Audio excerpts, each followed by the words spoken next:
Deus tem um plano em cada criatura, aos astros ele dá o céu, a cada rio ele dá um leito e um caminho para mim traçou.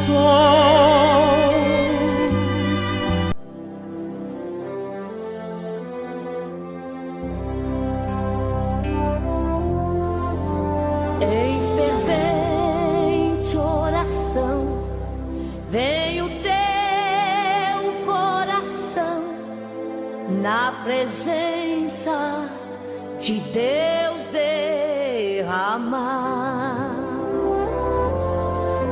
mas só podes fluir o que estás a pedir quando tudo deixares no altar.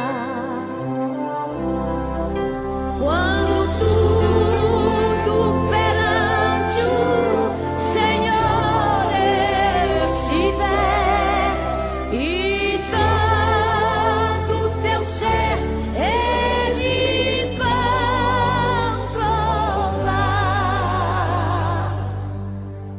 só então hás de ver que o Senhor tem poder quando tudo deixares no altar.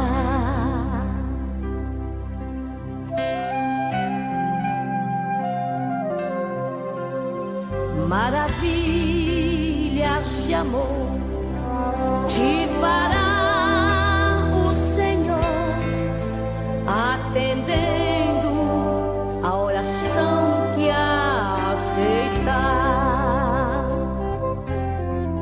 Seu imenso poder te virá socorrer quando tudo deixares no altar. Boa noite na paz do Senhor Jesus. Aqui estamos para iniciar o nosso culto de adoração a Deus. Amém, queridos? Quero fazer oração pelo nosso caderno de oração. Nós temos alguns pedidos. Queremos já estar entregando nas mãos do Senhor. Você que está nos assistindo, dê um sinal aí. Se a imagem, o som está bom. Amém, queridos? Nós estamos aqui para já iniciar. Hoje temos uma palavra sobre família, né? Saber se pertencemos à família de Deus é o nosso tema de hoje. Amém? Vamos orar, pedir as bênçãos do Senhor. E você que está já nos assistindo, dê um sinal aí. Um ok para que eu saiba, né? Amém, pastor Wesley já está aí. Amém. Vamos orar. Pai Celeste, entramos na tua presença, Pai, em nome de Jesus. Primeiramente, quero te agradecer o dia de paz que nos concedestes, vitórias, culto que está acontecendo lá na nossa sede. Abençoa a tua serva, irmã Rosimeira, com todo o grupo que lá estão te adorando, clamando, Senhor. Também abençoe todos os cultos presenciais que estão acontecendo, que as tuas mãos poderosas estejam sobre as tuas igrejas, Pai. Agora eu quero orar pelo nosso caderno de oração, entregar nas tuas mãos, pedindo, Senhor, que as tuas misericórdias e o teu atendimento esteja sobre todas essas vidas, Pai, que estão esperando o socorro de Deus, Pai. Oramos por todos os pedidos, entrego nas tuas mãos, como todos que vão estar conosco nesta live, eu entrego nas tuas mãos, te peço por todos eles. Os pedidos que vão entrar, também eu quero já te apresentar, pedindo a tua intervenção, a tua ajuda e o teu socorro, Pai. Louvado seja o teu nome. Quero entregar nas tuas mãos a nossa nação brasileira. Quero entregar nas tuas mãos a tua igreja, Pai, que tem a missão de ser o sal e a luz da terra. Dá-nos esta graça para cumprirmos a nossa missão, ó Pai, te glorificando e tornando o Senhor conhecido do mundo, Pai. Assim eu oro agradecido, Em nome de Jesus, para a glória do Senhor Jesus. Amém e amém. Amém, irmãos. Hoje eu gostaria de cantar com vocês um louvor, só que é um louvor que acho que vocês conhecem, que é um louvor muito conhecido, e eu quero falar sobre família, sobre casa, e eu quero exatamente aproveitar esse louvor que vai falar sobre o que a minha casa deve ser. José Carlos, a paz do Senhor, bem-vindo. Minha casa será, é o que nós desejamos, que a nossa casa seja uma casa de bênção, amém? Vamos lá? José Carlos, amém. Uma casa de bênção.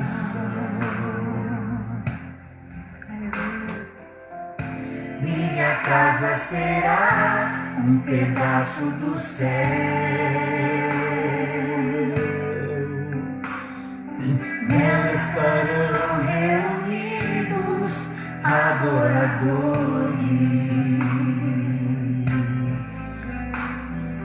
que só exaltam ao Deus verdadeiro e fiel.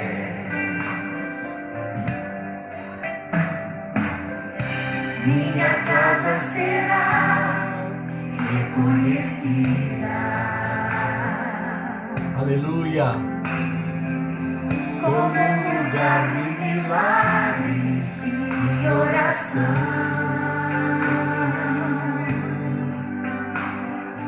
onde Jesus tem prazer em ficar, onde o Espírito Santo habita, onde há prosperidade, amor e vida.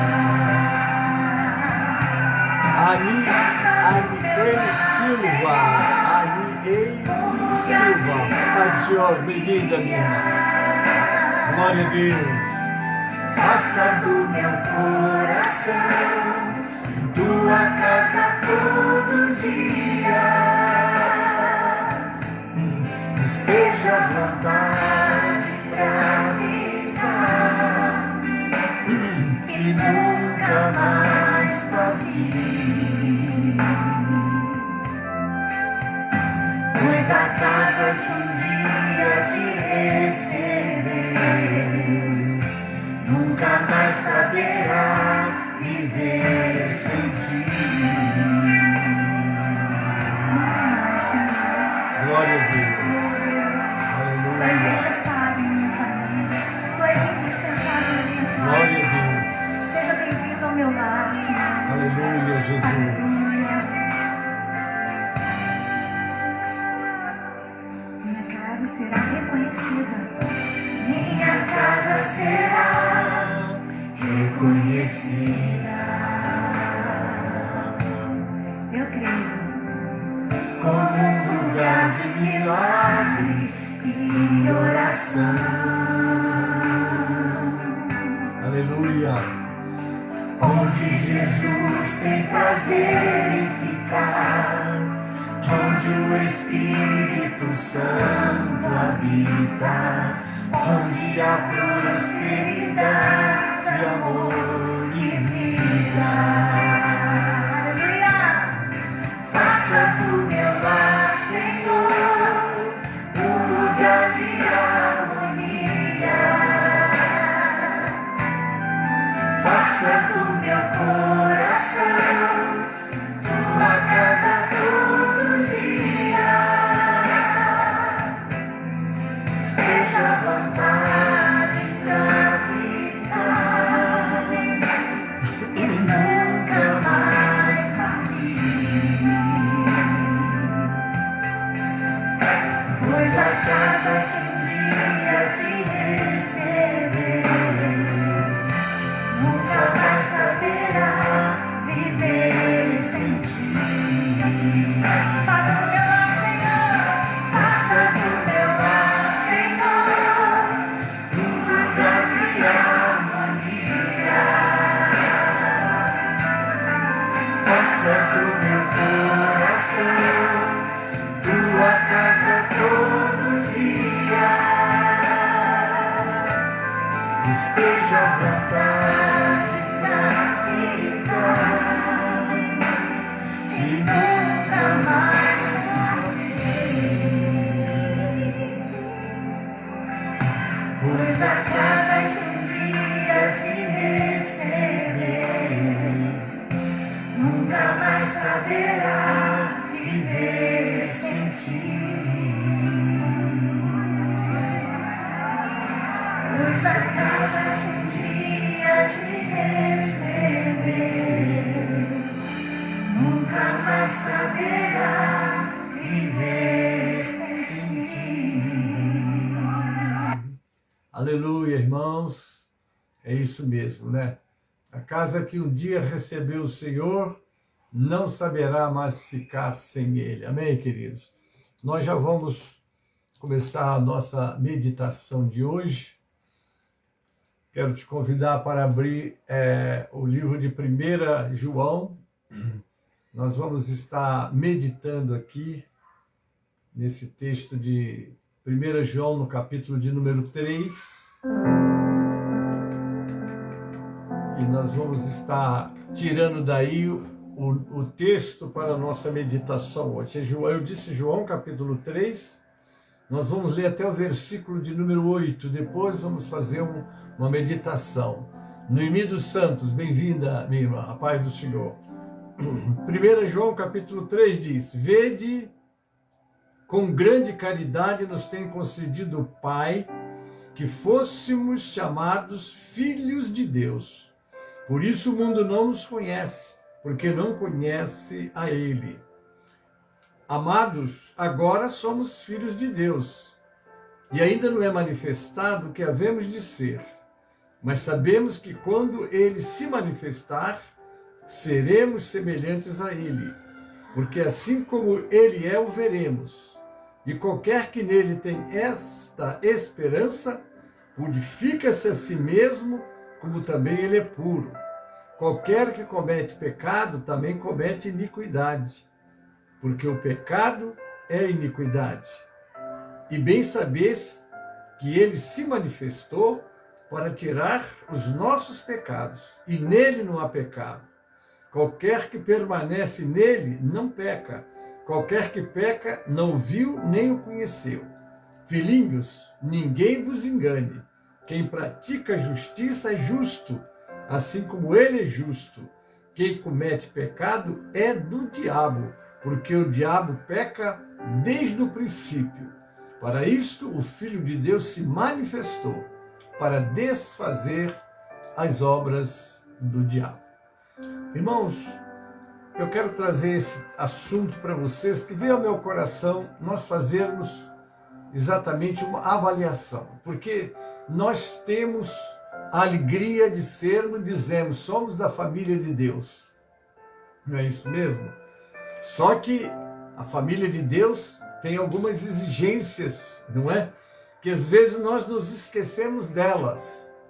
Então aqui em Colossenses, nós temos aqui em Colossenses uma recomendação de Paulo, quando ele escreve sua carta aos Colossenses, ele alerta os colossenses sobre a maneira que eles devem viver. Aqui no capítulo 3 ele diz assim, ó, portanto, se já ressuscitastes com Cristo, buscai as coisas que são de cima, onde Cristo está sentado à destra de Deus. Pensai nas coisas que são de cima e não nas que são da terra, porque já estáis mortos e a vossa vida está escondida com Cristo em Deus.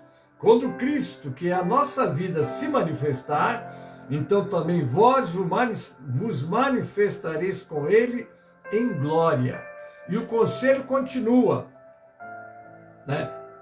Porque já estáis mortos. Então está lá, né? Então o 5 diz assim, mortificai, pois, os vossos membros que estão sobre a terra, a prostituição, a impureza, o apetite desordenado, a vil concupiscência, a avareza, qual é a idolatria, pelas quais coisas vem a ira de Deus sobre os filhos da desobediência, nas quais também em outro tempo andastes, quando vivias nelas.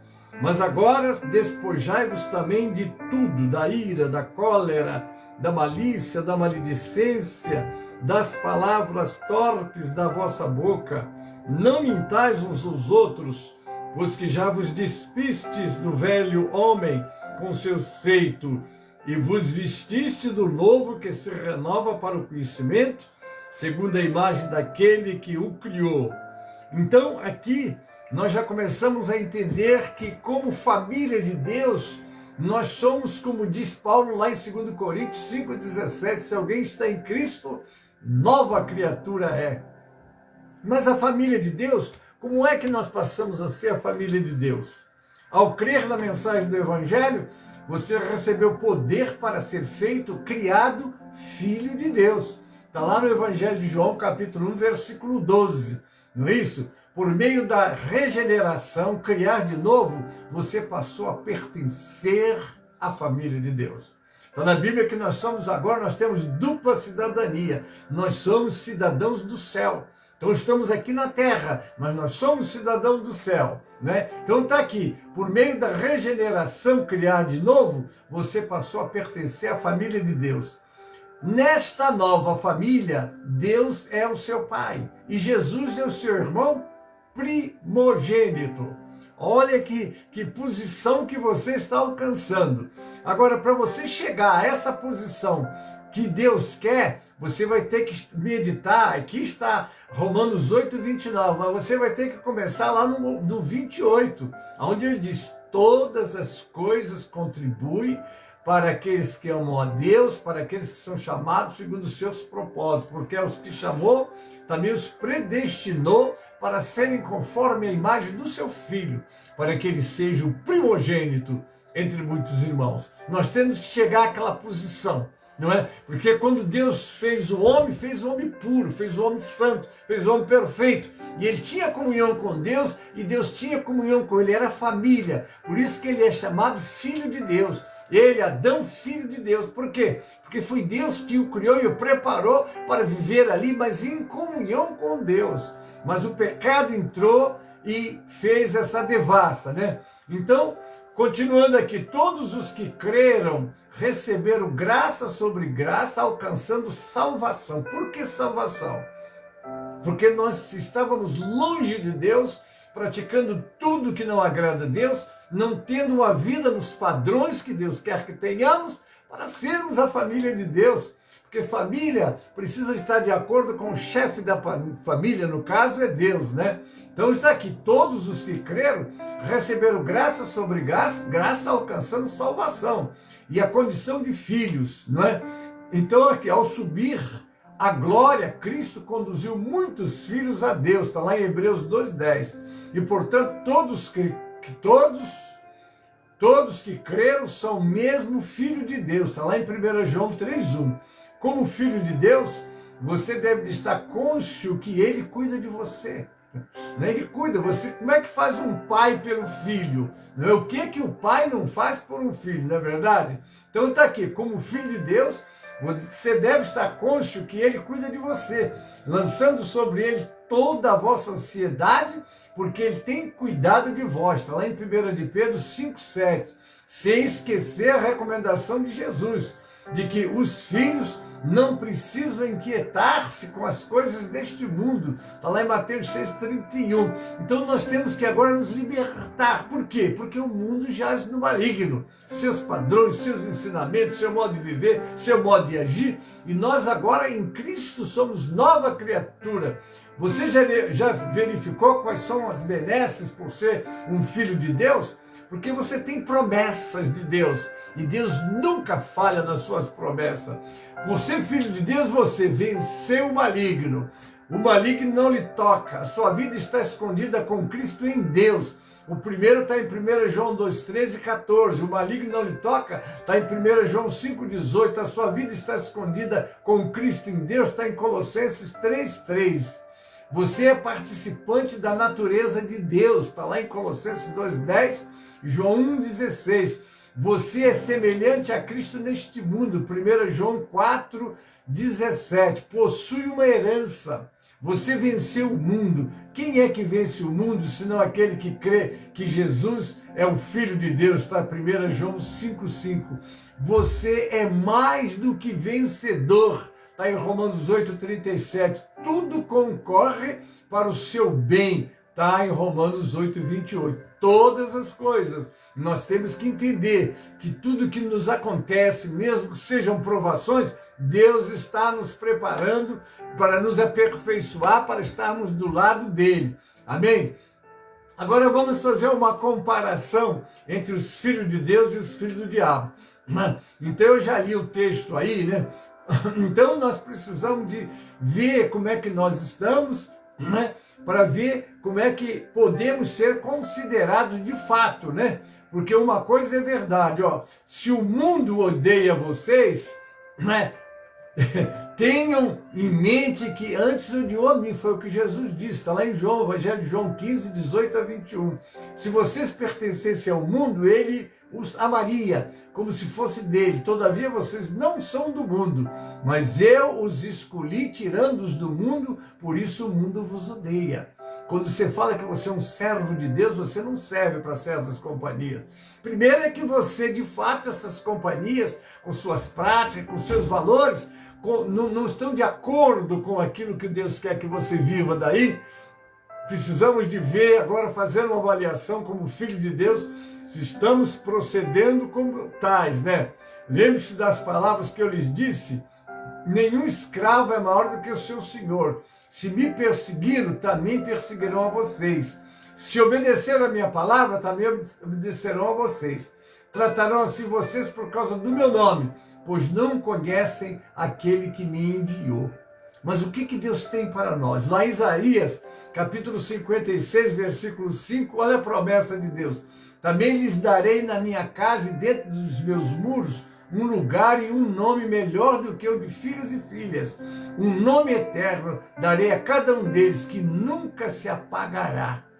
Olha as promessas que Deus tem para nós. Nós estamos no mundo cheio de ofertas, cheio de coisas enganosas, porque Satanás procura criar coisas atrativas, mas que satisfazem só a carne. Não vai satisfazer aquilo que está em nós, que é o Espírito de Deus que habita em nós e que junto com o nosso Espírito ama e busca as coisas de Deus. Romanos 8,15 diz, porque não recebestes o espírito de escravidão para outra vez estares em temor, mas recebestes o espírito de adoção de filhos, pelo qual clamamos Abba, que quer dizer paizinho, aquele pai amoroso. Em Gálatas 3:26 nós lemos, porque todos sois filhos de Deus pela fé em Cristo Jesus. Agora lá no 1 João 4,17, nisto é perfeito o amor para conosco, para que no dia do juízo tenhamos confiança, porque qual ele é, somos nós também neste mundo. Em Romanos 4,15, porque a lei opera a ira, porque onde não há lei também não há transgressão. 1 João capítulo 1, versículo 2 diz, a vida se manifestou, nós a vimos e dela testemunhamos e proclamamos a vocês a vida eterna que estava no Pai e nos foi manifestada. Em 1 João 5,17, toda iniquidade é pecado, e o pecado, há pecado que não é para a morte. Então eu quero entrar inclusive num ponto, Cláudia Copre, querida, como está você, como está Manel, e como estão toda a família aí, também a Carol, sua filhinha, seu esposo, estamos orando por vocês, viu? Deus abençoe. Agora há um termo na Bíblia que diz, por quem não devemos orar? Há dois textos que falam diretamente sobre o assunto da oração de forma muito peculiar. Está lá em 1 João 5, 16 e 17. Se alguém vir pecar seu irmão, pecado que não é para a morte, eu quero hoje fazer uma meditação com vocês sobre esse assunto. Orará a Deus e dará vida àquele que não pecaram para a morte. Vamos saber o que é esse pecado, que nós não devemos orar. Vamos tentar entender isso aqui hoje. Há pecado para a morte, por isso digo, não ore. Toda iniquidade é pecado. E há pecado que não é para a morte. Lá em Jeremias 7,16, nós lemos, Elci Santana, Pai do Senhor querido, bem-vindo.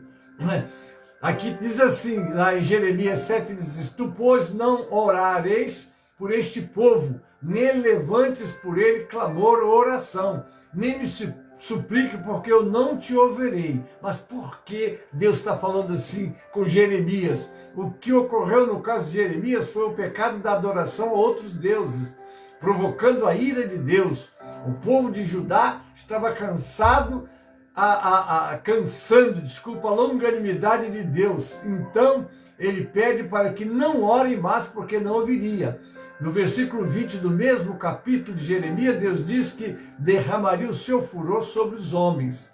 E voltando lá para 1 João, capítulo 5, 16, lemos, há pecado para a morte, por esse digo, não ore. É importante saber que em ambos os textos, estamos falando em relação ao povo de Deus. Lá era o povo de Israel, aqui é a igreja, né? Em Jeremias é o povo de Judá, em 1 João é a igreja. Em Jeremias, Deus fala sobre uma situação bem definida de uma oração que ele não ouviria, a idolatria. Já em 1 João não fica claro qual é o pecado para a morte, pelo qual não devemos orar. Para nós que estamos debaixo da graça, esse texto tem muito a ver com a igreja, sendo notável que existe pecado para a morte. Irmãos, eu vou explicar para você direitinho, dentro da visão que por misericórdia o Senhor tem nos dado. No versículo 17, lemos que há pecado que não é para a morte. E no 18 diz que o que é nascido de Deus não vive pecando. É outro ponto para nós entendermos. Não há dúvidas de que aquele que vive pecando não abandona esta prática e permaneça rebelde à igreja. Está inserido naqueles por quem não devemos orar, porque a disciplina de Deus já foi decretada após várias oportunidades de arrependimento. Vamos entender por quem não devemos orar. Quando nós lemos o livro de Hebreus, obviamente eu quero dar uma explicação, que o livro de Hebreus ele foi escrito para os hebreus. Só que as instruções dadas aos hebreus cabem para nós também. Porque o que acontecia com os hebreus que eram judeus? Não é? Então, quando o judeu se convertia, ele vinha para Jesus, ele largava a sinagoga. Só que quando ele viu a perseguição da igreja, o livro de Hebreus foi escrito com esse objetivo, para alertar aqueles crentes que estavam voltando para o judaísmo.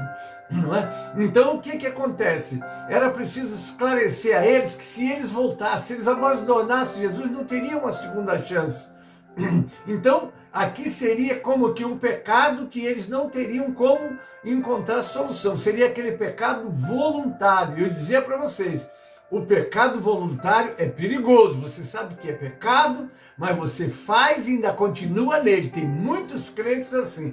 Ah, mas eu ouvi de um pastor fulano de tal, que isso daqui não tem importância. Irmãos, olha, seja bereano. O pastor está te ensinando, eu não digo que você não ouça o seu pastor.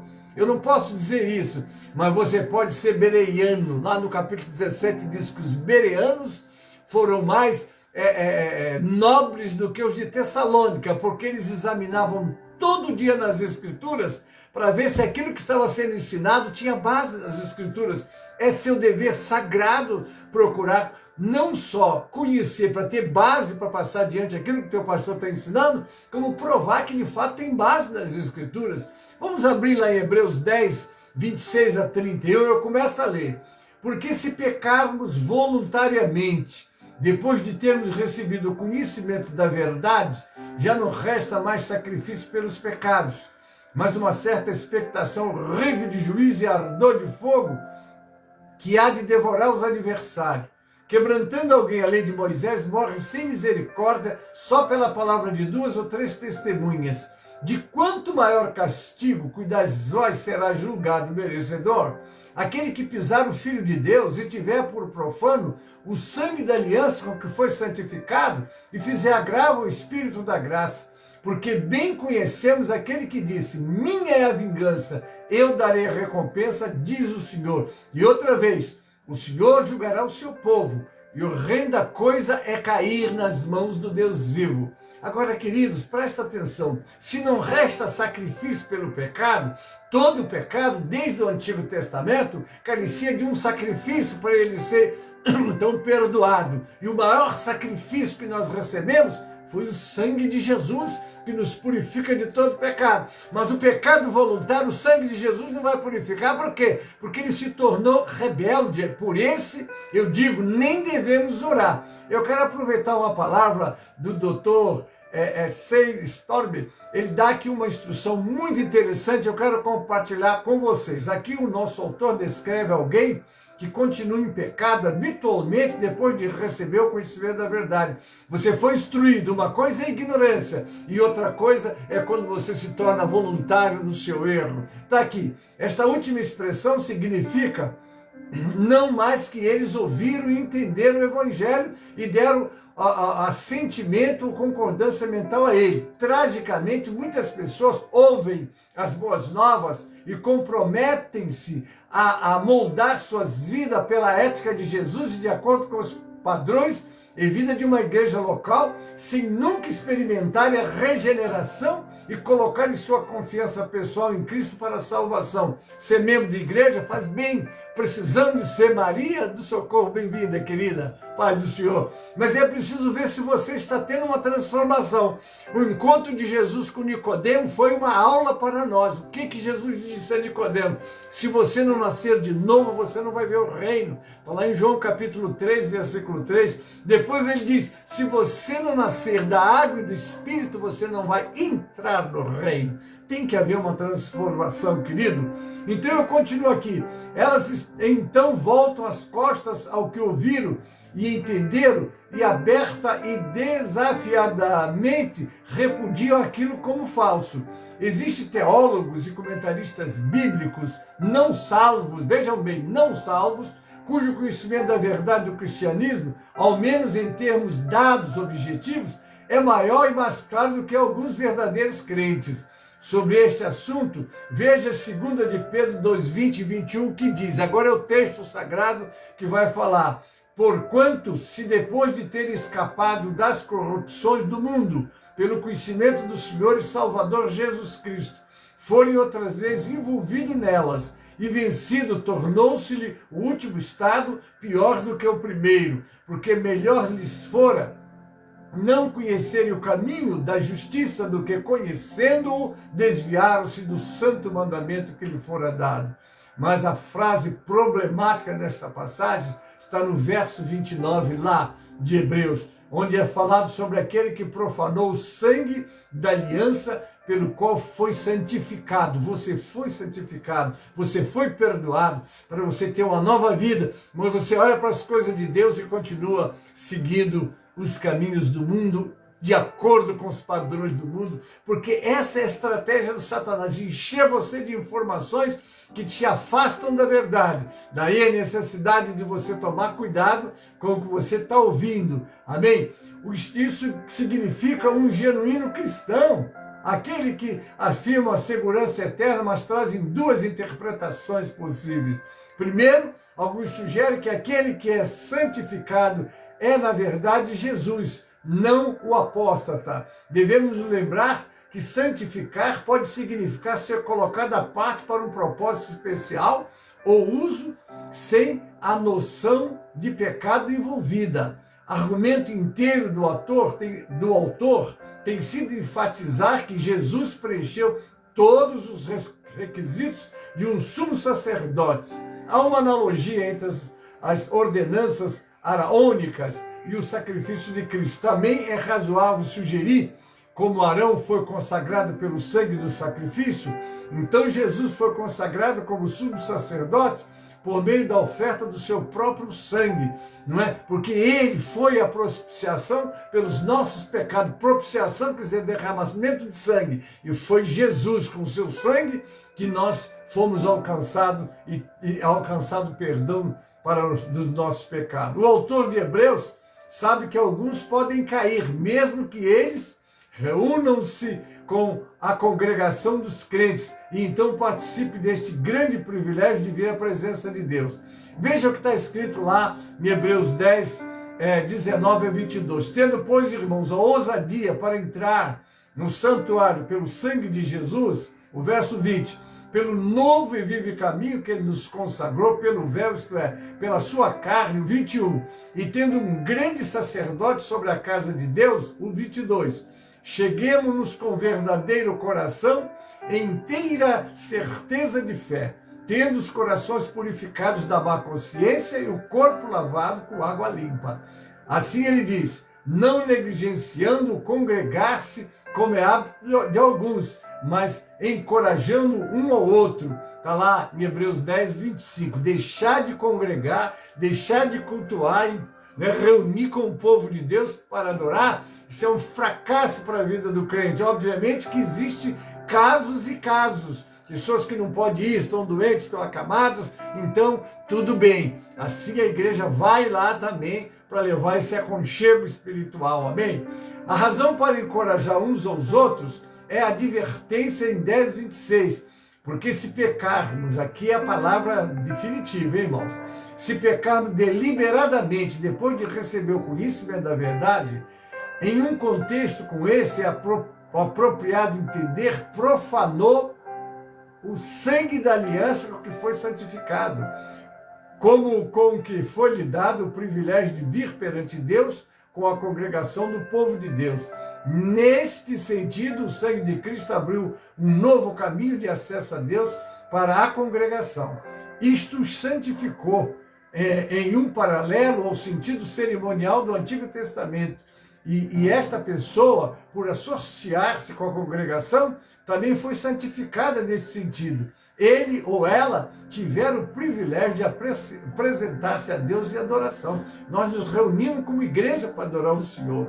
Isso daí é algo singelo, é importante. Estar na casa de Deus, adorando, cantando, ouvindo os testemunhos, dando também os testemunhos, que é muito importante você falar o que Deus tem feito na tua vida. Porque quando você vai à frente, eu tenho um testemunho, pastor, para dar, olha, eu estava assim, eu precisava aqui, enfim, falar da manifestação de Deus na tua vida, isso faz bem aos outros que vão estar reunidos. Alguém que experimentou este privilégio e oportunidade maravilhosa, somente para depois repudiar a pessoa e a obra de Cristo, por meio de quem isto foi possível, só pode esperar julgamento. Depois de estar na casa de Deus, provar, ver os dons celestiais, como aqueles judeus que vinham para a igreja, eles tinham, tinham essa experiência, mas depois a coisa começava a apertar, eles voltavam para o judaísmo.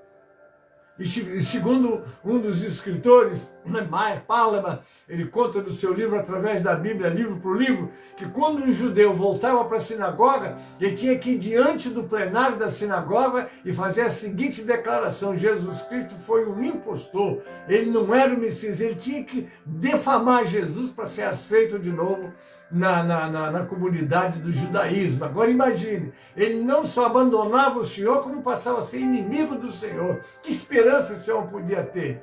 Então daí o livro de Hebreus é consistente em chamar a atenção dele. Consistente com isso, nosso autor então continua a distinguir entre dois grupos. Está lá em 10:39 de Hebreus, Existe de um lado aqueles que não têm a fé salvífica e eventualmente caem, retirem-se para a perdição e destruição.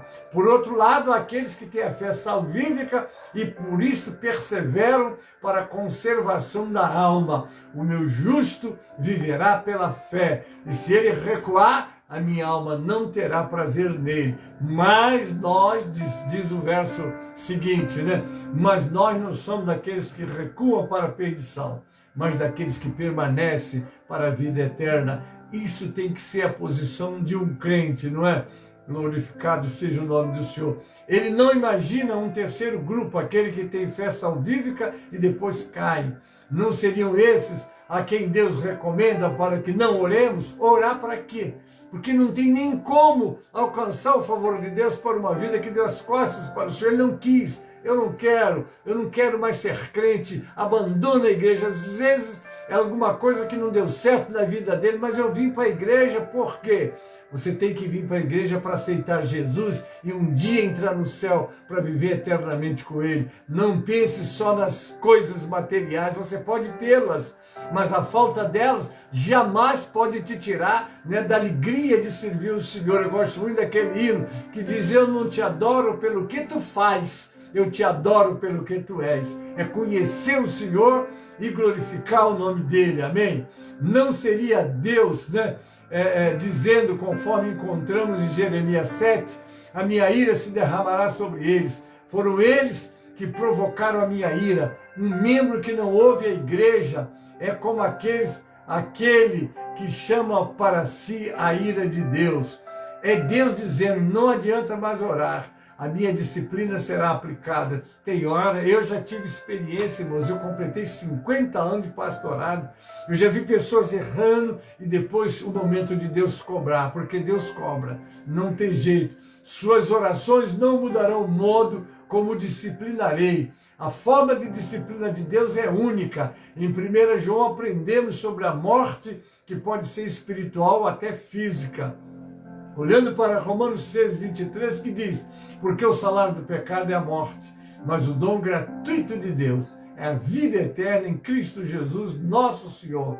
Está óbvio que o pecado leva à morte. Para se livrar da morte causada pelo pecado, só uma saída: aceitar Jesus, que é o único meio. Amém? Por que você se livra da morte? Porque Ele já pagou o preço pelo teu pecado, Ele pode te perdoar.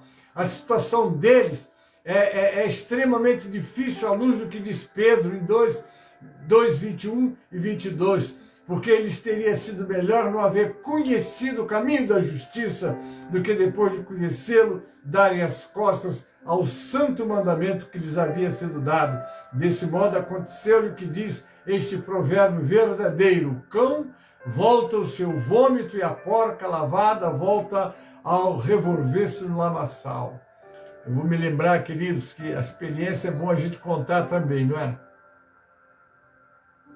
Em 1962, quando eu aceitei Jesus, muitos jovens da região da minha cidade também aceitaram Jesus e nós começamos na igreja, né?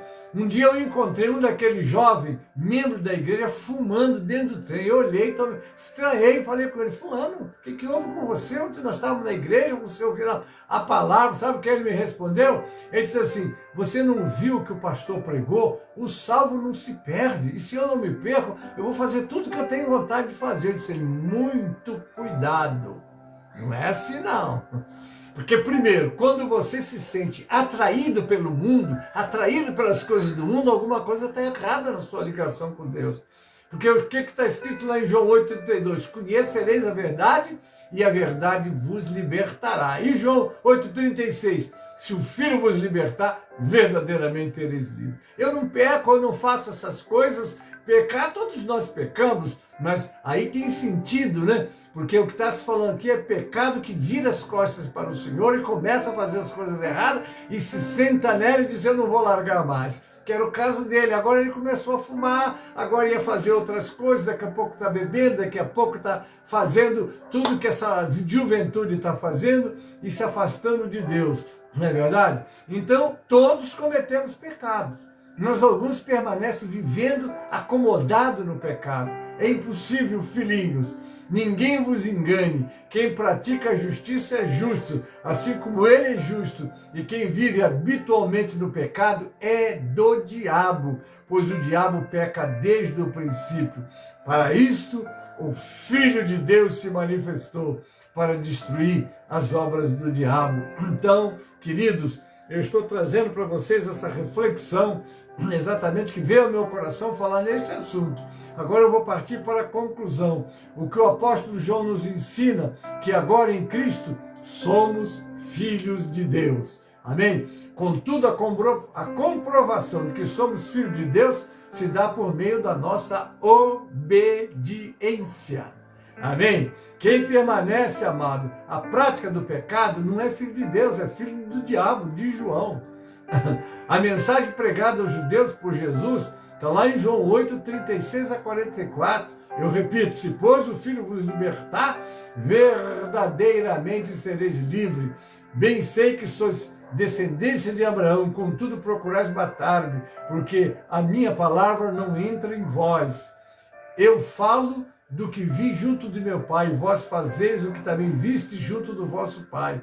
Responderam e disseram, nosso pai é Abraão.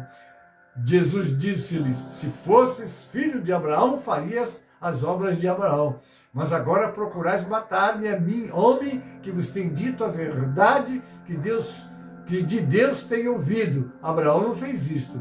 Vós fazeis a obra do vosso pai. Disseram-lhe, pois, nós não somos nascidos de fornicação. Temos um pai que é Deus. Disse-lhe, pois, Jesus, se Deus fosse o vosso pai, certamente me amarias, pois que eu saí e vim de Deus, não vim de mim mesmo, mas ele me enviou.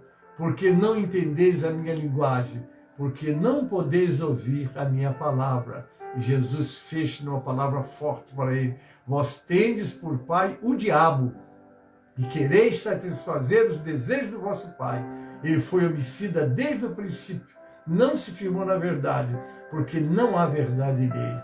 Quando ele profere mentira, fala do que ele é próprio, porque é mentiroso e pai da mentira. Agora, queridos, você que está comigo, você que vai estar me assistindo amanhã como uma mensagem matutina, é muito bom nós olharmos para nós.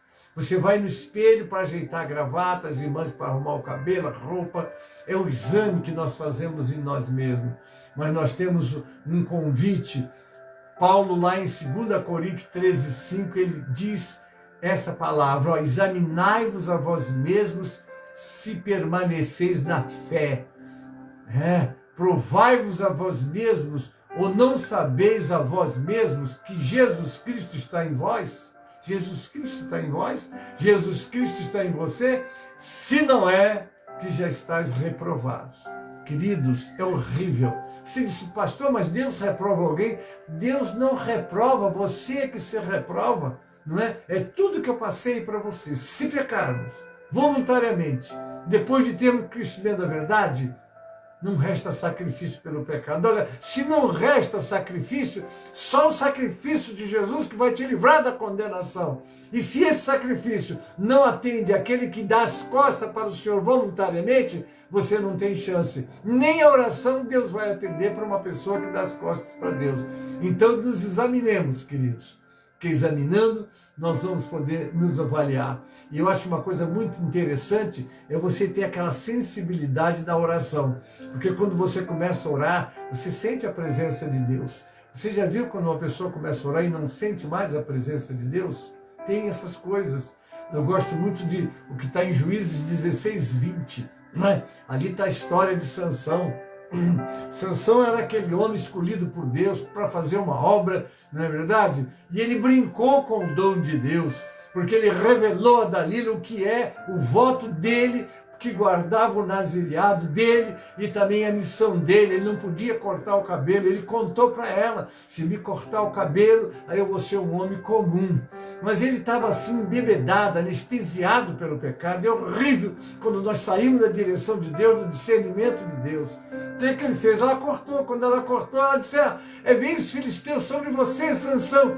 Mas Sansão disse, mais uma vez eu vou me levantar e vou vencê-los, porque todas as vezes ele vencia os filisteus.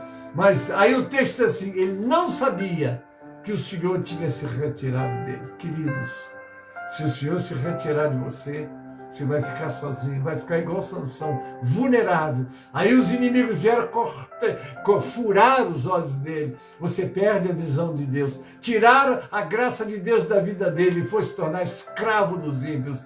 E o homem transforma-se no escravo do pecado. Homens que já foram nas mãos de Deus instrumentos maravilhosos, mas revelaram o segredo. Qual é o segredo que nos mantém com todo o poder que temos? É a santificação, é o amor às coisas de Deus, é a vida no altar de Deus. Não passe, não abra mão disso. Por isso que a palavra recomenda, guarda o que tens para que ninguém tome a tua coroa. Você está coroado, guarde ela. Fique nos pés do Senhor. E eu termino repetindo, examinai-vos a vós mesmos se permaneceis na fé. Provai-vos a vós mesmos, ou não sabeis a vós mesmos que Jesus Cristo está em vós, se não é que já estás reprovados. Medite nisso, guarde no teu coração e busque de Deus essa firmeza. Nós precisamos, queridos, do Senhor. Sem mim, está lá no livro de João, capítulo 15, verso 5, da parte B. Sem mim, nada podeis fazer. Eu sou a videira, vocês são a vara que está em mim, essa dá fruto. Aquela que não tiver em mim não pode dar fruto. Então, você está dando os frutos de Deus na sua vida, porque sem Ele você não vai fazer nada. Amém? Deus te abençoe, Deus te guarde, Deus te livre do mal. Amém? Então, estou encerrando, desejando a todos um fim de terça-feira abençoado. Não esqueça, de 15 para meia-noite a meia-noite e 30, nós temos uma audiência com Deus e você, com o nosso pastor Elci Santana. É só você entrar lá, Elci Santana, que você já está no Facebook do pastor e vai participar de um culto que entra pelo dia seguinte. Amém, queridos? Deus abençoe vocês, fique na paz e deixe orar. Pai Celeste, obrigado pela oportunidade de transmitir essa palavra, Pai, que ela sirva de esclarecimento para aqueles que estão se distraindo e sendo vencidos, Pai, que eles possam acordar e despertar para estar na presença de Deus, vivendo com Deus para ser vitoriosos. Assim entrego todos nas tuas mãos, Pai. Fica conosco e prepara-nos para estarmos, Senhor, nos trabalhos da tua igreja, nos trabalhos das nossas lives. Ó, Senhor, pela manhã, 6 horas da manhã, teu servo, pastor Wael, ao meio-dia, clamor do meio-dia, e também às 18 horas, Pai, nós temos o clamor das 18 horas com as tuas servas. Continua abençoando, Pai. Fica conosco, abençoa, é o que eu te peço em nome de Jesus, para a glória do Senhor Jesus. Amém e amém. Agora eu te convido para estar comigo na quinta-feira, às 20 horas, nós estaremos aqui. Nós vamos falar sobre as 2 testemunhas do Apocalipse. Há muito para falar sobre o arrebatamento da igreja, escatologia do Apocalipse. Quinta-feira, às 20 horas. Até lá, Deus te abençoe, te guarde e te livre do mal. Amém.